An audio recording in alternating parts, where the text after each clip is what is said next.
Chapter 11.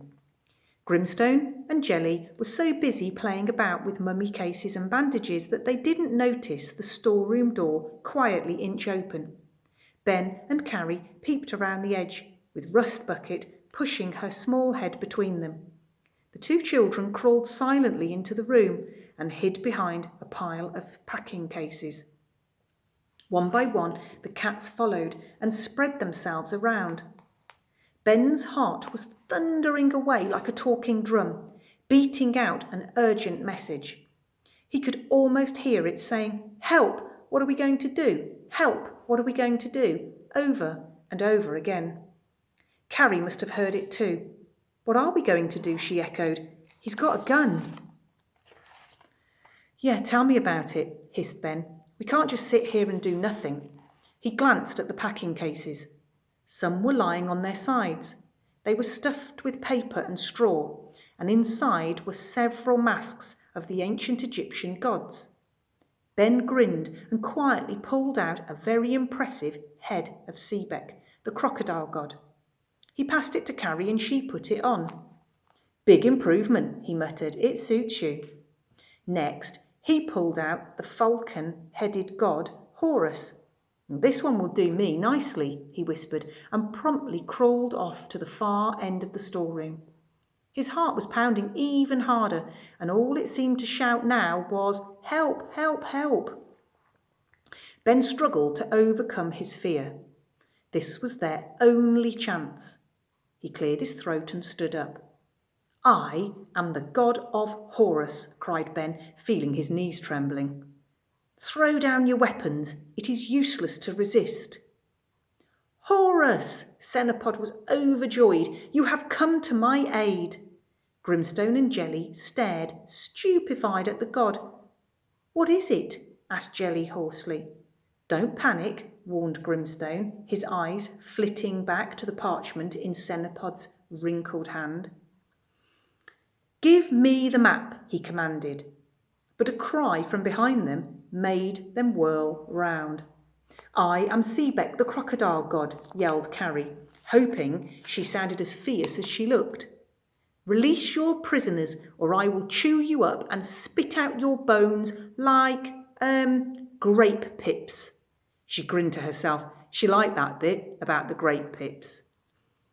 Professor Jelly went to pieces. "The gods are attacking us," he screamed. "It's the curse of Anubis. We should never have opened that coffin." Grimstone grabbed Jelly's arm. "Oh, get a grip of yourself, you fool.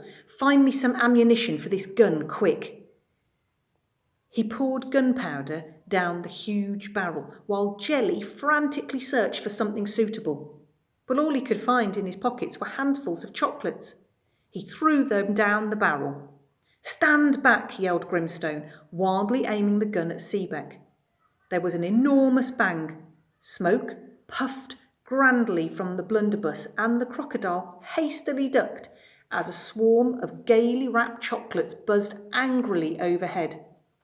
"Yee-haw!" cried Grimstone, rapidly reloading. "Death to the gods!" He spun around like a gunslinger, grinning madly. "Eat chocolates, sucker!" he bellowed, and fired at Horus.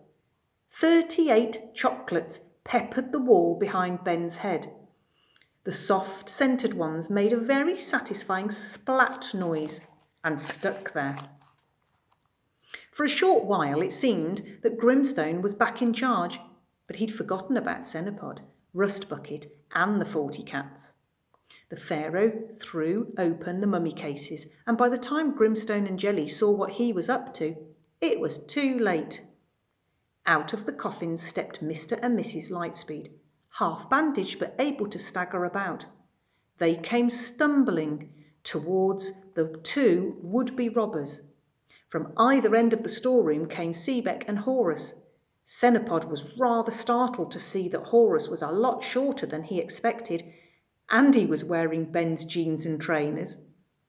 From all sides, cats stuck out their angry heads, fur on end, tails flicking, and tiny teeth glinting. "Run for it!" yelled Grimstone, throwing his gun to the ground. The two men made for the door, hotly pursued by one ancient Egyptian pharaoh.